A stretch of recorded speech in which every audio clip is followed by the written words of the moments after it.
Bien, buenos días. Gracias por estar aquí y gracias a Pilar por organizar esta jornada o este seminario y sobre todo por todo su trabajo, además de por organizarla, por invitarme a participar aquí, aunque sea con la más fea que es el IVA, pero bueno, la verdad es que es un tema, es como es, el IVA es así y si es difícil, no, quiero decir que cada uno tenemos nuestro problema encima, ¿no? Ella dice la tributación de cooperativas es muy complicada y se está refiriendo a todo menos al IVA, es decir, se está refiriendo a todo aquello que tiene un régimen especial como la propia ley 2090 reconoce, pues, y fundamentalmente la tributación en el impuesto sobre sociedades, que no es poco, solo con eso ya tiene uno bastante a la hora de dedicarse a la tributación. Pero bueno, sobre todo quería agradecerle, siguiendo un poco la línea de los que me han precedido en el uso de la palabra, quería agradecerle ese ímpetu que sí, o sea, lo sufrimos y lo disfrutamos al mismo tiempo los que colaboramos con ella, porque es así, es que trabaja y el tema lo trabaja como nadie desde el punto de vista de la fiscalidad y bueno, pues nos arrastra, con lo cual, pues nada, gracias de nuevo. Bien, y yéndonos ya directamente a lo que nos ocupa. El tema de la tributación en IVA de las cooperativas tiene un enfoque totalmente diferente, como decía antes, de lo que sucede en sociedades. ¿Por qué? Pues porque en el IVA no hay una contemplación de personas jurídicas o de modelos jurídicos, es decir, el objeto principal son las actividades, son las operaciones, es el tráfico mercantil y en ese sentido sí que debemos partir de un punto necesario que es el mercado y desde otra óptica, los que intervienen en el mercado en calidad de empresarios o profesionales. De manera que vamos a empezar por una delimitación conceptual, porque nos encontramos con tres ópticas, digamos, confluyentes. Por un lado, tenemos la denominación de cooperativas sociales, como veremos a continuación, cuando nos centremos ya en ellas. Aquí pretendemos abarcar una serie de denominaciones diferentes que hay en las distintas leyes autonómicas. Yo, la verdad es que el estudio lo baso en las de iniciativa social solo por coger la ley estatal. ¿Por qué? Pues porque, aunque me referiré en su conjunto a la denominación que hemos adoptado de cooperativas sociales, pero quería coger esa precisamente porque como alumnos del diploma estáis de todas partes, no digo aquí, sino en el propio diploma, tenemos hasta alumnos de Canarias, ¿no? Sí. Entonces, bueno, pues por coger un elemento común a todos, que sería el de las cooperativas de iniciativa social, pero en cualquier caso es trasladable con leves matices que vendrían definidos por la ley de cada una de las autonomías. Bien, ahora veremos si realmente la denominación o la calificación como cooperativa de iniciativa social, de integración social, etcétera, etcétera, es decir, como cooperativa social en genérico, tiene algún efecto desde el punto de vista tributario. Tenemos también vamos a meter un elemento adicional y es las entidades sin ánimo de lucro. Las entidades sin ánimo de lucro, podríamos hablar de las entidades sin ánimo de lucro desde dos puntos de vista. Uno, el que recoge o la definición de entidades sin ánimo de lucro que aparece en la Ley 49/2002, específica de su régimen tributario y de las actividades de mecenazgo. Y luego hay una mención concreta en la Ley Estatal de Cooperativas a las cooperativas sin ánimo de lucro. Mención y regulación, aunque sea breve, que aparece en casi todas las leyes cooperativas autonómicas, menos en dos, me parece. Por ejemplo, las de la Comunidad Valenciana no aparece, me parece. Bueno, ya no recuerdo, no voy a entrar en ese detalle, porque yo además siempre digo, como yo soy de tributario, el tema mercantil a veces me escapo. Bien, decía... La ley de cooperativas habla de calificación de las propias cooperativas sin ánimo de lucro. ¿Qué es una cooperativa sin ánimo de lucro? Bueno, pues si nos vamos a la disposición adicional primera, vemos que en realidad no es un tipo o una clase de cooperativa específica, sino que cualquier cooperativa, lo mismo que ocurre con las de iniciativa social, como veremos después, puede ser calificada como cooperativa sin ánimo de lucro. De manera que incluso, por si acaso se nos olvida, la disposición adicional 9ª de la propia ley estatal nos dice claramente que el régimen tributario o que las normas tributarias aplicables a este tipo de cooperativas sin ánimo de lucro van a ser las contenidas en la Ley 2090. Por lo tanto, no se les puede aplicar, de entrada, el régimen tributario especial de las entidades sin fines lucrativos. Claro, si entramos un poco más de lleno en la definición del ámbito subjetivo de aplicación de la Ley 49/2002, lo primero que vemos es que está incluido, tenéis en la carpeta del material, hay un índice de lo que íbamos a ver aquí y un anexo normativo, en el que básicamente están los preceptos esenciales que manejaremos aquí. Bien, pues decía.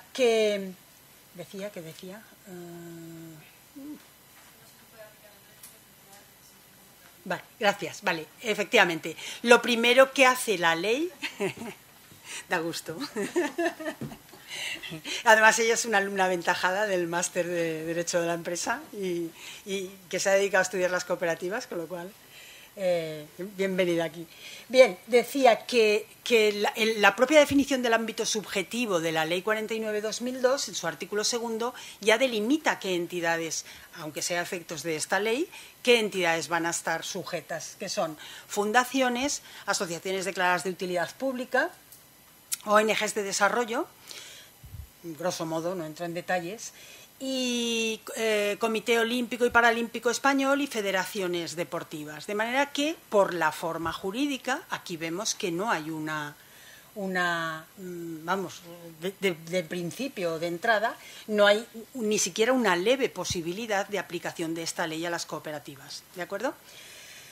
Eso añadido a lo que hemos comentado antes, que la disposición adicional 9ª nos dice que a efectos tributarios se aplicará la ley 2090. Bien.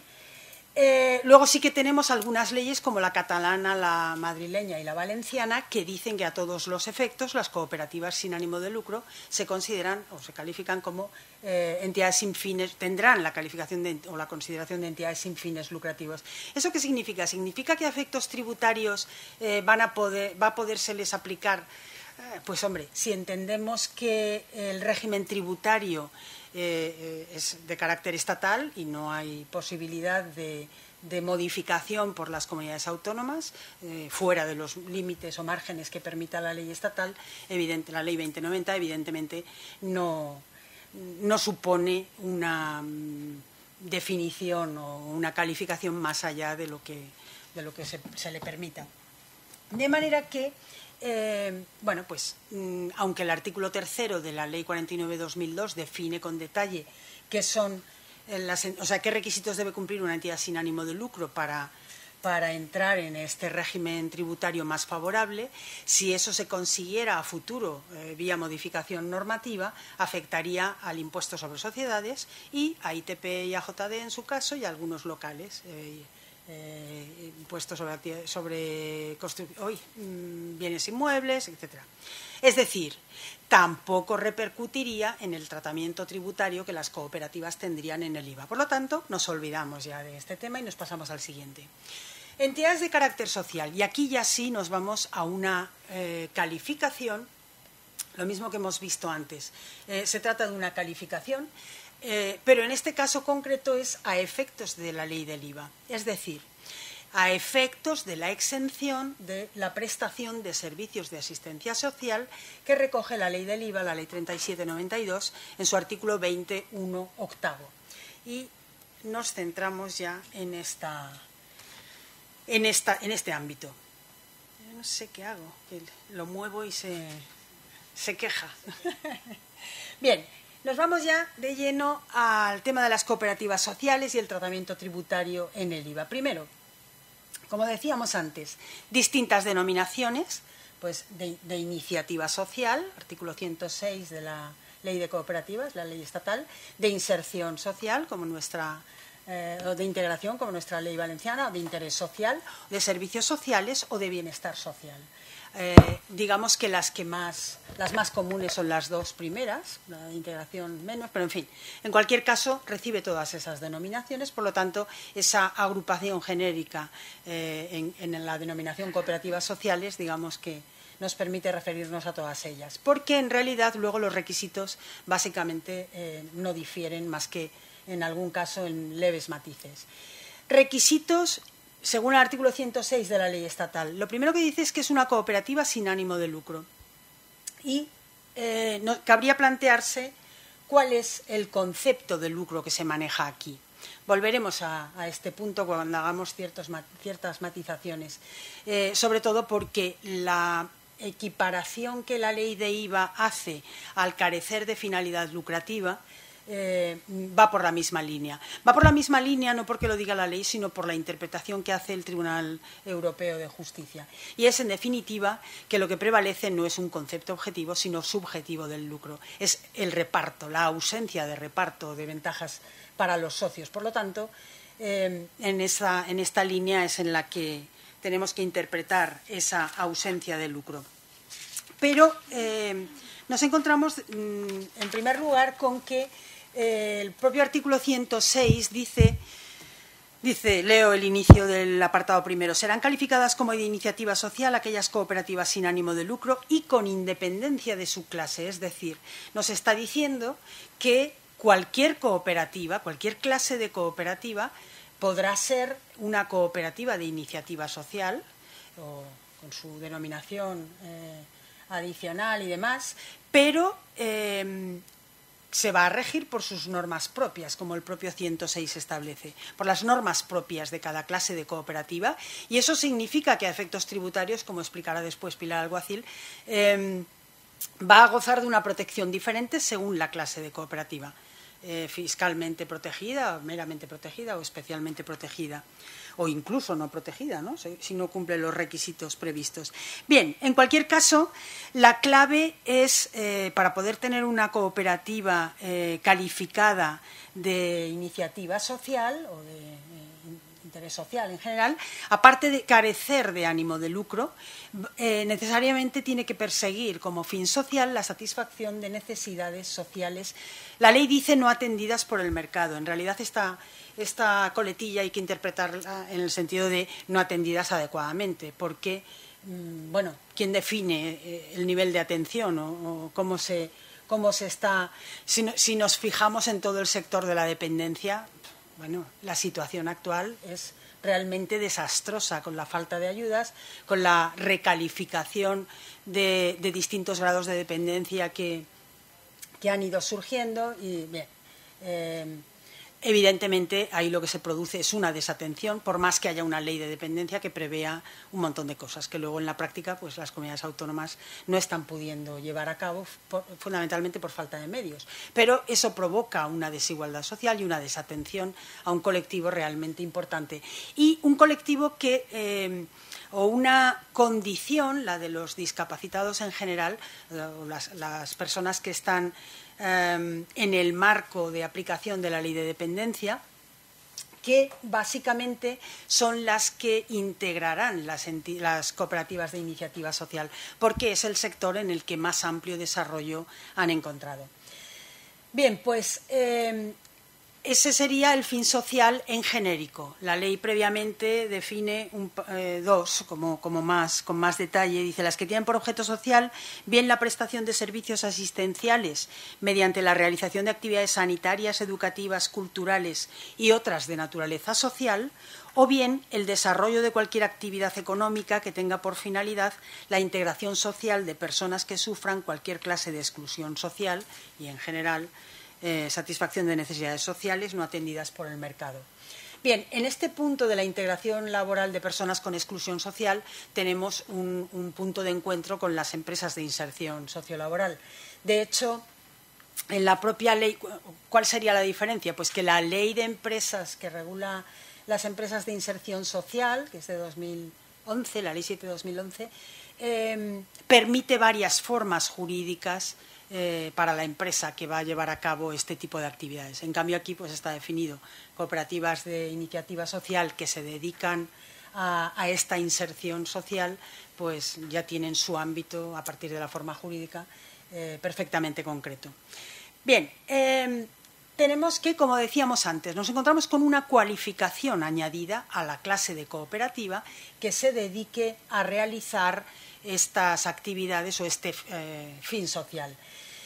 Por lo tanto, el régimen jurídico, tanto sustantivo como tributario, será el que corresponda a cada una de estas clases de cooperativas. Concretamente, por terminar la redacción del artículo 106 de la Ley Estatal de Cooperativas, el apartado segundo nos dice que podrán participar en calidad de socios entidades y organismos públicos, en la forma que se establezca reglamentariamente, que les serán aplicables las normas relativas a la clase de cooperativa a la que pertenezca.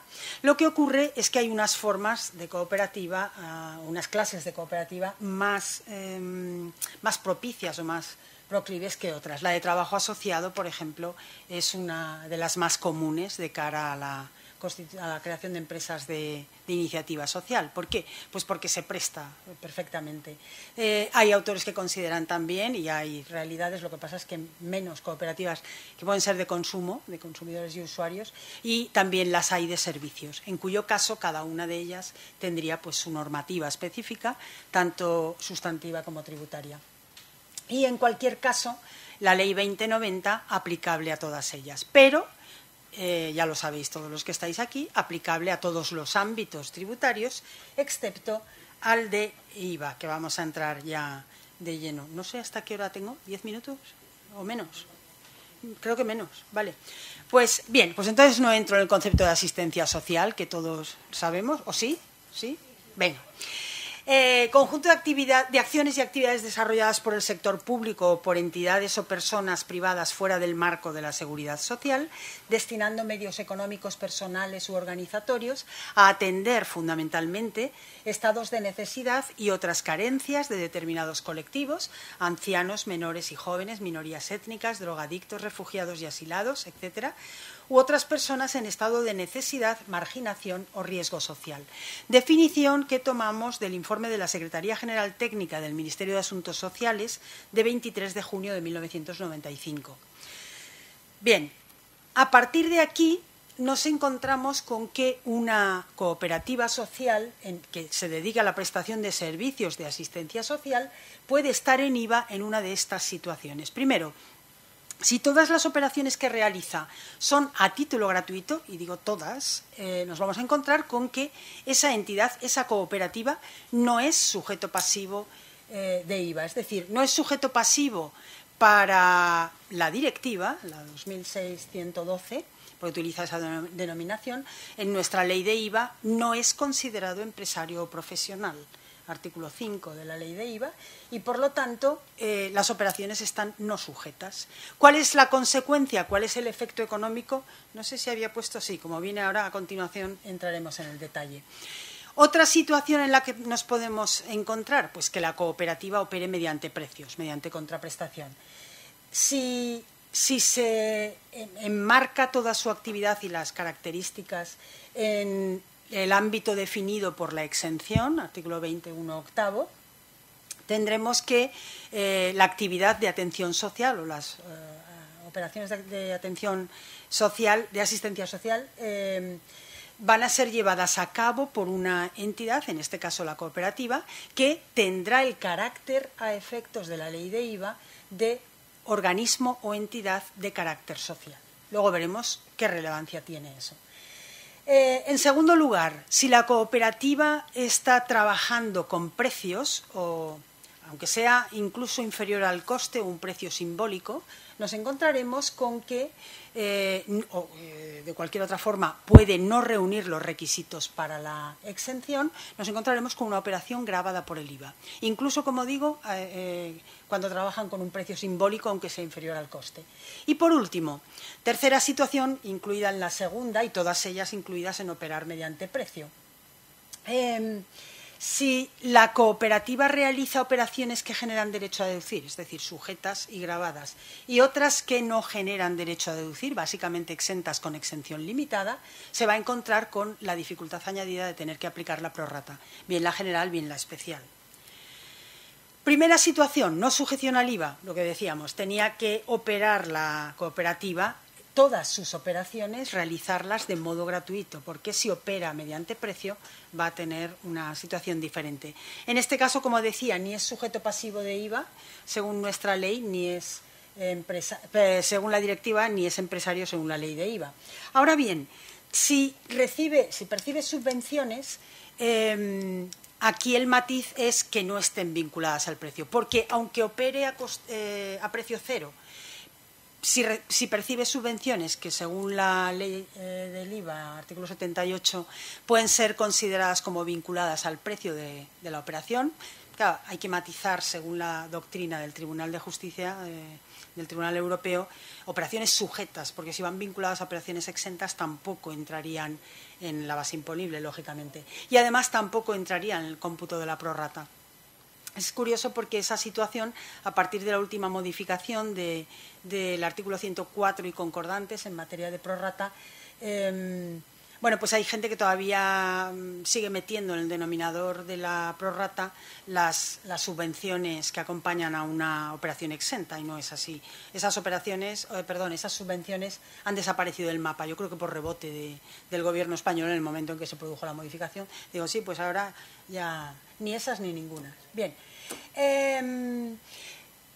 Si se financia con subvenciones, por tanto, no tienen que estar vinculadas al precio, porque si no, habría precio. Claro que igual es un subterfugio que le puede venir bien a la entidad, a la cooperativa social, porque le va a permitir, en ese caso, deducirse el IVA soportado por las compras de bienes o servicios para las actividades que realiza habitualmente.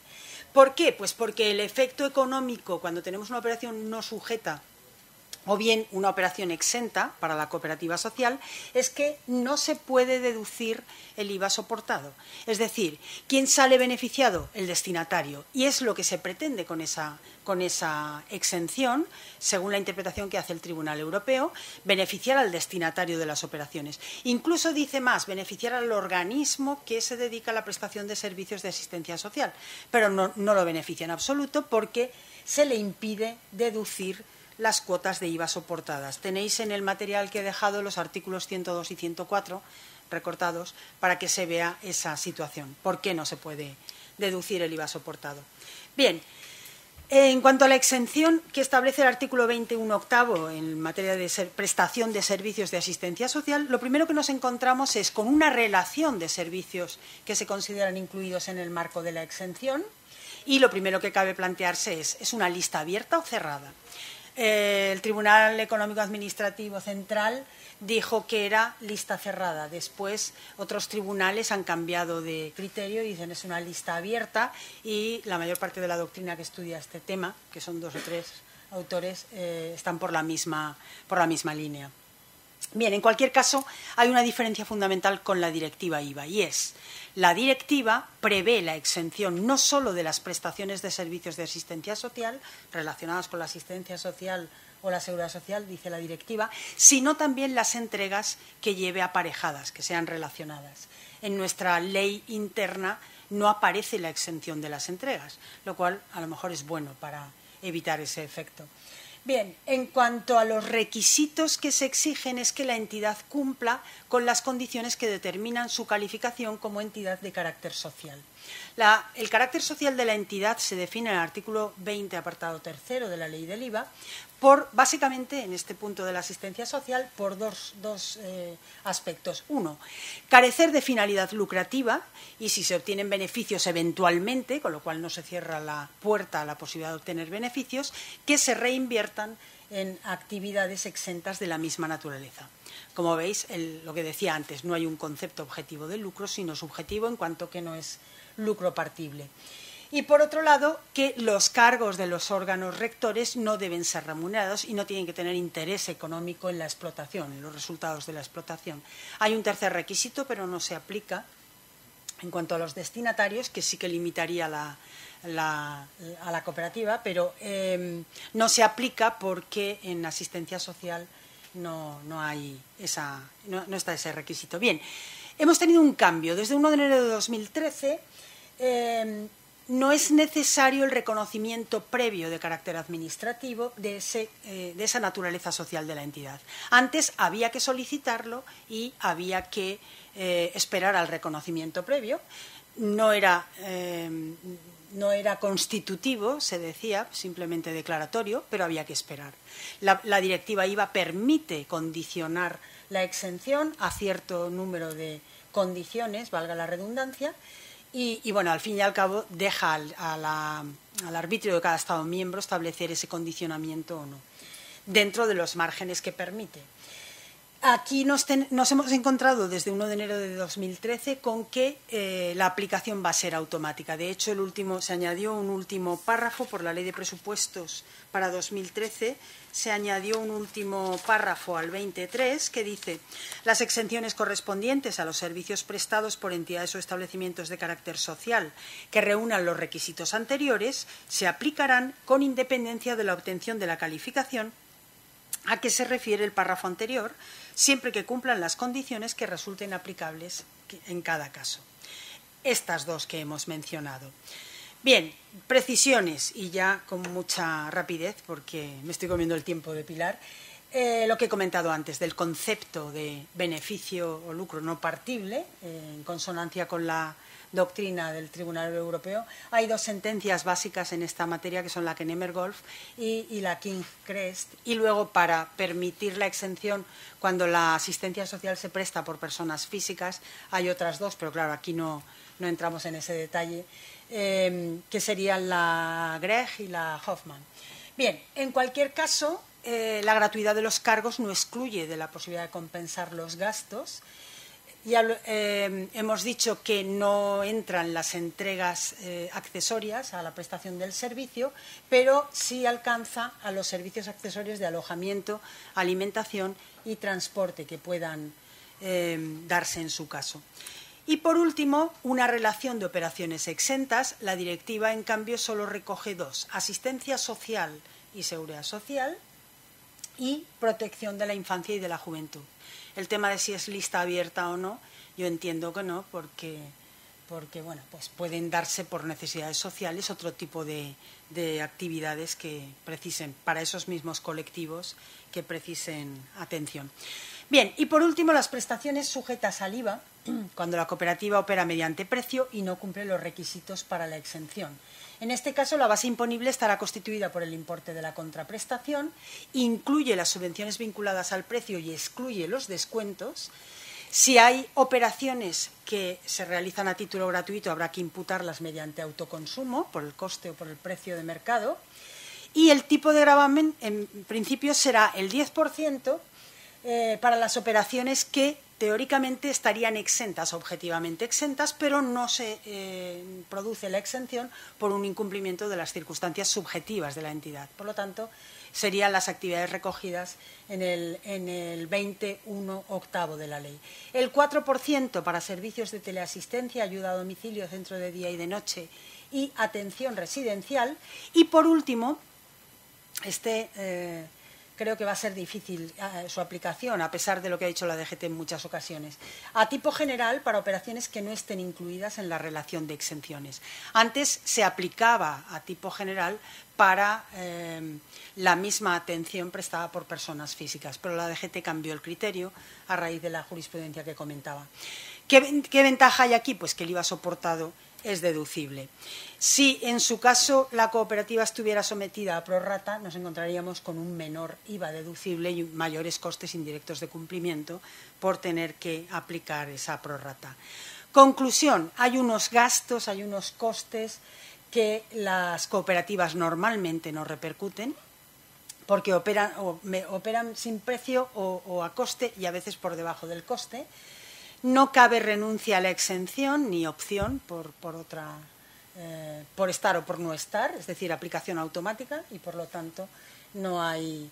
Sí que es verdad que el Tribunal Europeo permite, en ocasiones se contradice, porque por un lado dice que hay que interpretarlas restrictivamente, las exenciones, y por otro lado que son de aplicación tal cual, son conceptos objetivos que hay que aplicarlos como están, pero también permite adecuar las exenciones a los objetivos realmente perseguidos a la hora de establecer una exención y al principio de neutralidad fiscal. Si realmente se incidiera por esa vía, sí que cabría modificar la regulación de esta materia en el IVA. Podría aplicarse el 4% a todo tipo de operaciones relacionadas con la asistencia social prestadas por cooperativas y en general por entidades de carácter social. o bien establecer un régimen de exención en el paso previo, es decir, en las entregas o prestaciones efectuadas por los proveedores a las cooperativas de carácter social dedicadas a esta atención social. Bien, y con esto termino. Espero que no haya sido tan duro como os proponía, como os comentaba Pilar. Gracias. Si tenéis alguna pregunta o algo que no haya quedado claro, no sé. ¿No? ¿Sí? La obligación de declarar, sí, claro, persiste. Aparte, normalmente se van a dar otras operaciones, quiero decir, sí. ¿Alguna cosa más? ¿No? Pues nada, muchas gracias.